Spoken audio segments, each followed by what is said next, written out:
নমস্কাৰ। প্ৰথমখন চিঠিত আপোনালোকে দিয়া মৰম ভাল পোৱাৰ সঁহাৰিৰ বাবেই দ্বিতীয়খন চিঠি জাহাজৰ পৰা পঠিয়াবৰ বাবে অনুপ্ৰাণিত হৈছোঁ। আমি হ'লো নাবিক।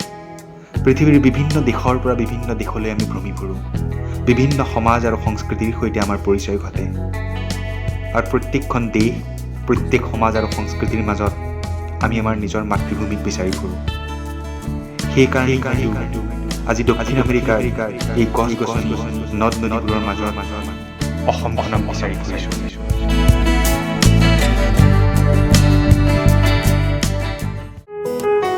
আজি চিঠিৰ জৰিয়তে জাহাজৰ পৰা এখন ধুনীয়া দেশৰ ধুনীয়া বতৰা লৈ আনিছোঁ। গতিকে পলম নকৰি সোনকালে উপভোগ কৰোঁ আহক।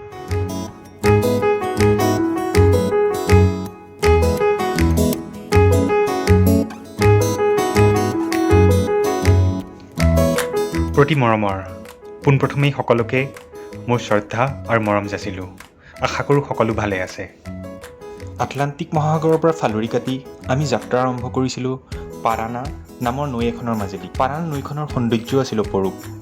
বহুদিনৰ মূৰত গছ-গছনি, চৰাই-চিৰিকটি, চহৰ অট্টালিকা আদিবোৰে কিবা এক নতুনত্বৰ বাতৰি আনিছিল। চাৰিওফালে আছিল ঘন অৰণ্য। সেই ঘন অৰণ্যৰ মাজতে কেতিয়াবা দেখিছিলোঁ এটা সৰু ফাৰ্ম হাউচ। প্ৰায়বোৰ ফাৰ্ম হাউচৰ সন্মুখতে একোখনকৈ নাও দেখা পাইছিলোঁ, ঠিক আমাৰ ঘৰৰ সন্মুখত স্কুটাৰ আৰু গাড়ী থকাৰ দৰে। অৰণ্যবোৰ শেষ হোৱাৰ পিছতে দেখিছিলোঁ কিছুমান ধুনীয়া চহৰ। কোনোবাই নৈ পাৰতে শাৰীৰিক অনুশীলন কৰিছে, কোনোবাই চাইকেল চলাইছে।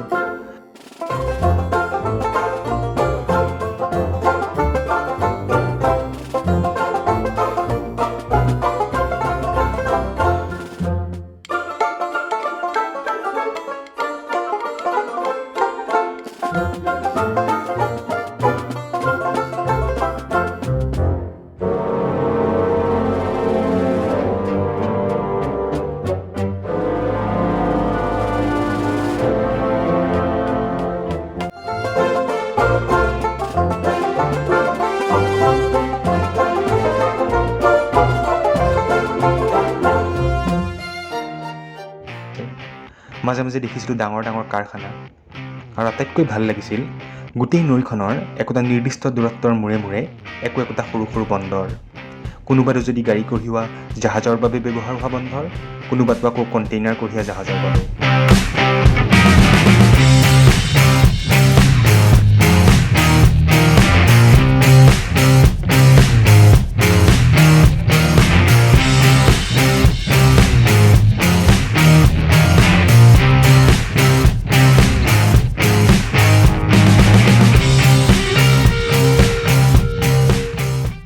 আমি এতিয়া আগবাঢ়িছোঁ পাৰানা নৈৰ মাজে মাজে।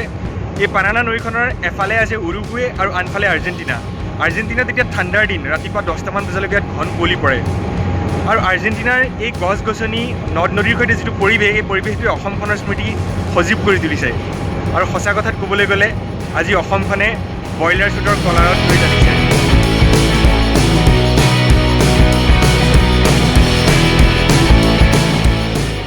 এটা কথা দেখি আপ্লুত হৈছিলোঁ যে প্ৰকৃতিৰ সৌন্দৰ্য অটুট ৰাখি পাৰানা নৈখন কিমান শৃংখলাবদ্ধভাৱে আৰ্জেণ্টিনাই ব্যৱহাৰ কৰিছে।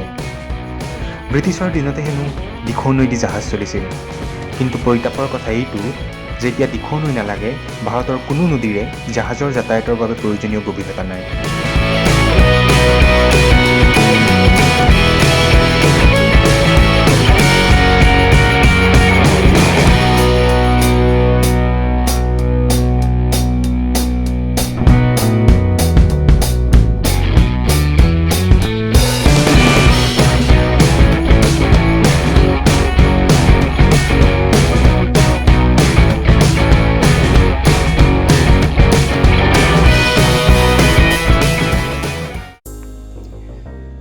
আমি নাবিকসকলে বিহু, পূজা, দেৱালী আদি উৎসৱবোৰ উদযাপন কৰাৰ সুবিধা প্ৰায় নাপাওঁ। কিন্তু এই যে বহুদিন সাগৰেদি কৰা যাত্ৰাৰ অন্তত পাৰানা নৈৰ দৰে এনে নয়ন ভৰা সৌন্দৰ্য দেখা পাওঁ, সেয়াই আমাৰ কাৰণে একোটা উৎসৱ। এয়া হৈছে আমাৰ বাৰিয়া ভাই। বহুত অভিজ্ঞতা আছে, 20 বছৰৰ অভিজ্ঞতা। আৰু এয়া হৈছে निबिल हमारा कटप्पा बोली मतलब कटप्पा और हम সকলে একেলগে ঘুরে আসবে এতিয়া कहाँ जा रहे हैं हम लोग अर्जेंटीना और यहाँ के एक तरफ है ये पाराना रिवर ये paraná नहीं भरे एक तरफ है उरुग्वे और दूसरी तरफ है Argentina thank you see you again bye bye ভাই প্ৰায় 24 ঘণ্টা পাৰানা নৈদি যাত্ৰা কৰাৰ অন্তত ৰিণিকি দেখিছিলোঁ এখন দলং। সেই দলংখনৰ সিপাৰেই আছিল আমাৰ গন্তব্যস্থান, নাম ৰোজাৰিঅ' আৰ্জেণ্টিনা।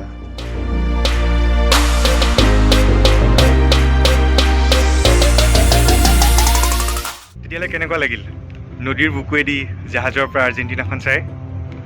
বহুত ঠাণ্ডা পৰিছে ইয়াত। আমি আৰ্জেণ্টিনাৰ ওচৰতে লংগৰত আছোঁ। আমি বেলেগ এটা বন্দৰলৈ যাম ইয়াৰ পৰা। ইয়াত ৰাতিপুৱা 8:30 মান বজাত সূৰ্য উদয় হয় আৰু আবেলি 5:30 মান বজাত মাৰ যায়।